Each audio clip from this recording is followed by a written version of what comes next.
Bonjour, chers fraternels. Je suis Dadi, épouse Nguesson. J'ai pour mission d'impacter des vies à la lumière de la parole de Dieu. Je partage avec vous des versets que j'ai mis en pratique et qui m'ont fait beaucoup de bien. Ce n'est pas de la théorie que je viens vous partager. Et aujourd'hui, j'aimerais parler avec vous de l'estime de soi, le besoin d'estime, j'allais dire. C'est vraiment important d'avoir l'estime de son entourage. Et pour ce faire, j'invite tous ceux qui ne sont pas encore abonnés à ma page à le faire.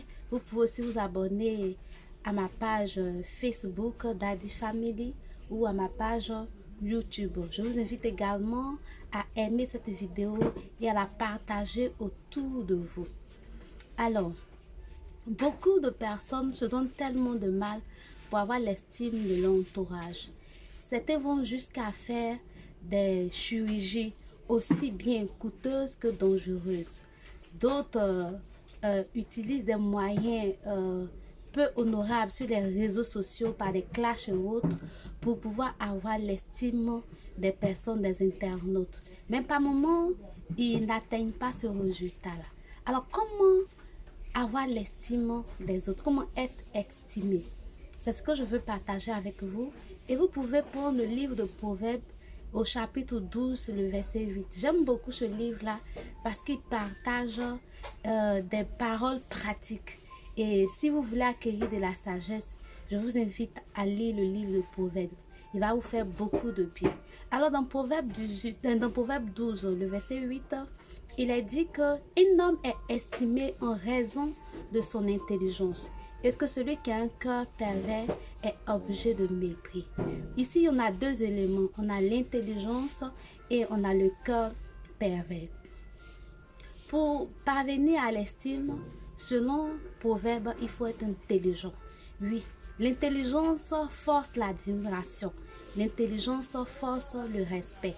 Quand dans le travail, tu es intelligent, tu as l'admiration de tes collègues, tu as l'admiration de tes supérieurs. Quand dans la famille, tu es intelligent, les gens vont t'inviter aux différentes réunions, ils vont te consulter avant de prendre des décisions.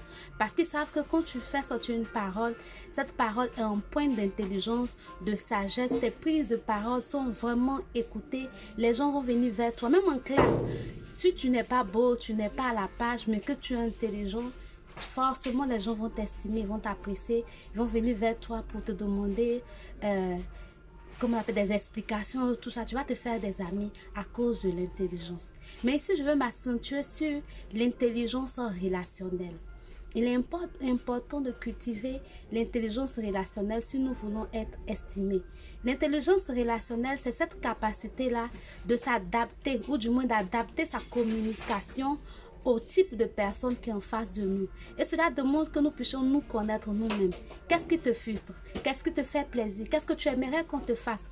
Quand on te fait telle ou telle chose, comment est-ce que tu réagis? Tu dois te connaître. Et puis tu dois connaître celui qui est en face de toi. Tu dois connaître ce qui lui fait plaisir, ce qui peut le blesser. C'est en cela que quand tu vas poser une action, tu vas tenir compte de son comportement, tu vas tenir compte de son histoire, tu vas tenir compte de sa réaction. Et forcément, ce que tu vas faire va lui faire plaisir parce que tu auras pris la peine de l'étudier, de le connaître et tu auras déjà appréhender sa réaction.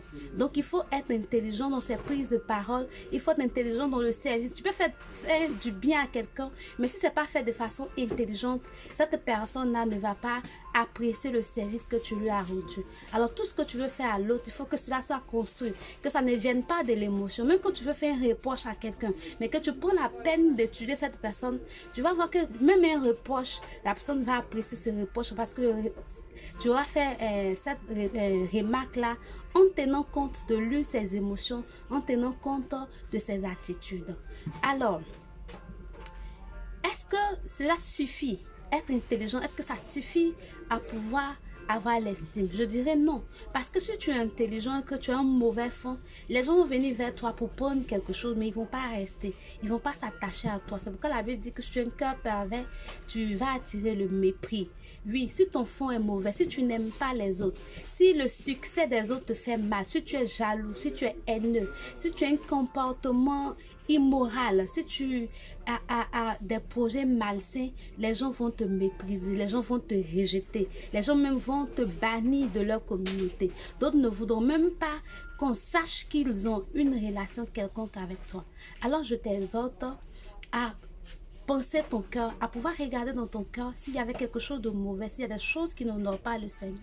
Que tu puisses ôter ces choses-là, que tu puisses demander au Seigneur de te guérir des blessures et que tu puisses avoir un bon fond. Quand tu auras un bon fond, les gens vont venir naturellement vers toi. Tu vas attirer naturellement des personnes. Les personnes vont t'aimer sincèrement à cause de ce que tu es, parce que tu es une bonne personne. Alors je vais m'arrêter ici. Retenons que pour avoir l'estime de soi, on n'a pas besoin d'aller faire des choses peu honorables, mais il faut simplement être intelligent et avoir un bon cœur.